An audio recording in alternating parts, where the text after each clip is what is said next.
And I tell this story not because it's heartbreaking and not because I'm trying to demonize these soldiers. Look, I believe in the Nuremberg principles, that people are responsible for their actions even if they are following orders.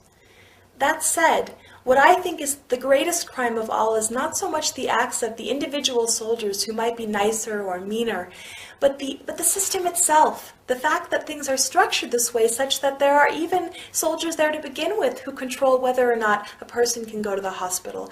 That to me is the greatest crime. Like I said, this is the checkpoint outside of the village of Deir Balut. The village itself is sort of over to the left of the photograph, and there is a direct road from the village to the checkpoint, but villagers aren't allowed to use it. And that's because there's something called roadblocks on it.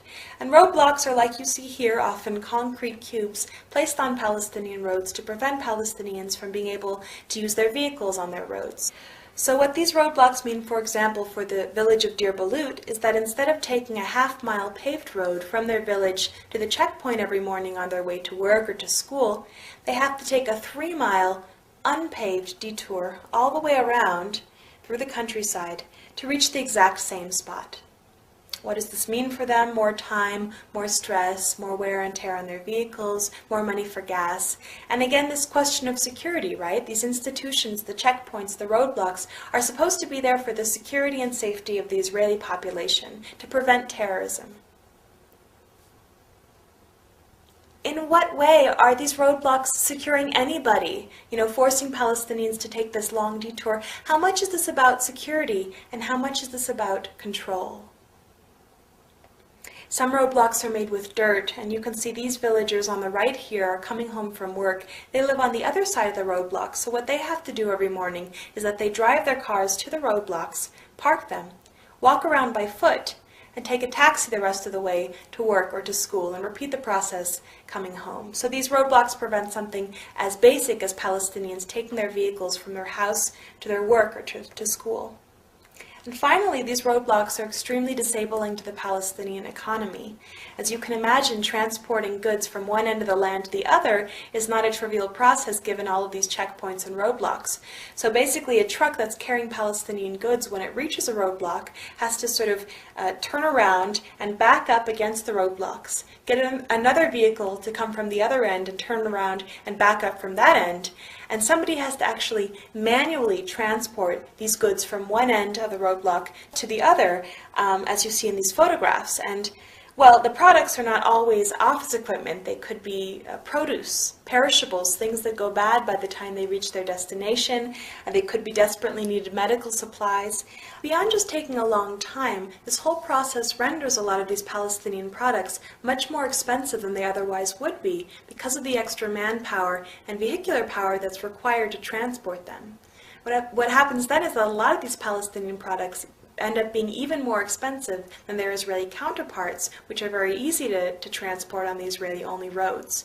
What happens then, of course, is that the Palestinian market is then flooded with Israeli products, which Palestinians, many of them struggling to make ends meet, end up purchasing instead of supporting their own economy, supporting the very country that is occupying them. Settlements are the next part of my talk.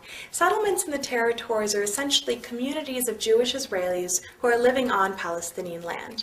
And they may be sort of villages, towns, cities. Here's a rather large one near Bethlehem and Jerusalem. And again, all of this land here is Palestinian land. It belongs to the Palestinians. It's internationally recognized as Palestinian land. And yet there's this city that's been built on top of it that is exclusively for Jewish Israelis. Well, what does this mean? Who gets to live in that city? Well, I could live in that city, right? Because I'm Jewish. I would just have to fill out an application. I could move there next week if I wanted to. And yet the farmers, the Palestinians that own the land that the city was built on, aren't allowed to live in it. Now, this process is nothing new. It's happened throughout history, all over the world, and there's a name for it. It's called colonization. And it's interesting that in English and in Hebrew we have this kind of benign word, settlements, whereas in many languages, like French for example, these settlements are called colonies, and that's exactly what they are. And they are illegal according to international law, which prohibits an occupying power from transferring citizens from its own territory to the occupied territory, which is exactly what Israel's doing. Instead of working against the system, though, Israel actually promotes it, as you can see in this photograph, which shows a billboard on an Israeli-only road in the Palestinian territories, and it basically says, it's in Hebrew, it says, "Now more than ever," and underneath it says, basically, if you come to our community, to Ariel, which is a settlement, if you come to live in Ariel, you will be rewarded with 100,000 Israeli shekels. That's more than 20,000 US dollars. In other words, the Israeli government is actually paying its own citizens to move from Israel proper to the occupied territories to become part of the illegal occupying population. And what's particularly interesting to me about this billboard is, who is it targeting? Who are going to be the Israelis who uproot their families to go live on this foreign land because it's cheaper to do so? Is it going to be well-off, wealthy, established Israeli families? No, they want to live in Tel Aviv. The families who end up taking advantage of these offers are going to be low-income Israelis, poor Israelis, recent immigrants from Africa, from Eastern Europe. And in fact, a lot of these settlements, Ariel included, are populated primarily by immigrants who've moved to the territories, not because they say this land is ours and nobody else's, but because they're looking for a higher standard of living. And these financial offers can be very appealing. People who take advantage of them will get nice housing, oftentimes with mortgages subsidized by the government. There are parks for their kids to play in, strip malls, swimming pools, and a place where water is so precious. A nice offer, right? Again, all of this built illegally on Palestinian land. At this point, there are settlements all over the West Bank. The red dots in this map indicate where you have an illegal Jewish-only colony built on Palestinian land. And of course, coming along with the settlements and colonies is the road network. And here you can see it's just a handful of them, but the way those blue roads and highways really chop up, compartmentalize that Palestinian landscape. Remember, of course, that these roads were built illegally on Palestinian land, and that the Palestinians owning the land that they were built on, for the most part, aren't even allowed to use them because of the segregated road system.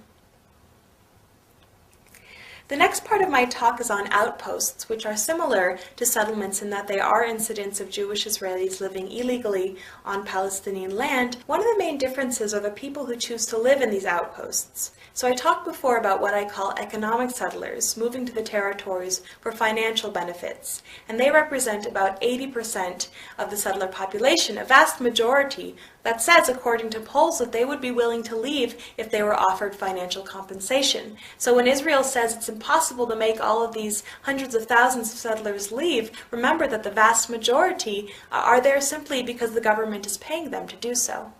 The remaining 20% of the settler population are often called ideological settlers, moving to the territories not for money, but because of their beliefs. And many of them believe that the land in the West Bank and Gaza belongs to the Jewish people, for oftentimes religious reasons or maybe political reasons. And according to many of these people, the Palestinians are the ones who are occupying this land, Jewish land. And so they will actually come in the middle of the night with trailers and simply establish themselves on a plot of Palestinian land and say, we're not leaving, this land belongs to us. Well, a farmer wakes up the next morning and there's an outpost on his land, and while the Israeli government says that it doesn't condone this kind of practice, it doesn't do a whole lot to prevent the settlers from coming or to make them leave. And so over time, these outposts begin to grow. More settlers move into them. Eventually they want a school for their children. They want a fence around them for security. They want a road to connect them to Israel. And over time what you have is, it's no longer an outpost. It's a new settlement. And that's the way a lot of these settlements were originally founded and grew into what they are today. And once they become settlements and recognized by the Israeli government as such, they become subsidized by the Israeli government, which means subsidized by the U.S. government, by us. The U.S. government gives Israel between 3 and 5 billion American tax dollars every year. That's more than $10 million every single day. That is going towards upholding these illegal practices. And, you know, this may seem like something kind of on the other side of the world, has nothing to do with us as Americans, but we are the ones paying for this. You know, we have a right, we have a responsibility to know where our tax dollars are going and to ensure that they are not being used to violate human rights, international law, and even U.S. law. Here's a few pictures of outposts. This one is above the village of Yanun, and oftentimes they're placed on hilltops for sort of strategic reasons. Here's the village of Yanun, a Palestinian village of about 300 people. Here's one of the homes in the village, and again you can see up top there the outpost. And as I mentioned before, a lot of the settlers living in these outposts don't really think the Palestinians have any right to be where they are. And so they'll actually come down with large weapons even to try and threaten the villagers, to try to make them leave their homes and land. And here's a picture of one of these armed settlers that's come down to threaten a villager picking her olives. In the past, these settlers have beaten up numerous villagers. They've poked a young boy's eye out of his face. They've beaten an old woman with her walking stick. They've killed a villager. They've stolen olives. Keep in mind, of course, that Palestinians in this part of the world are not allowed to have any kind of weapons.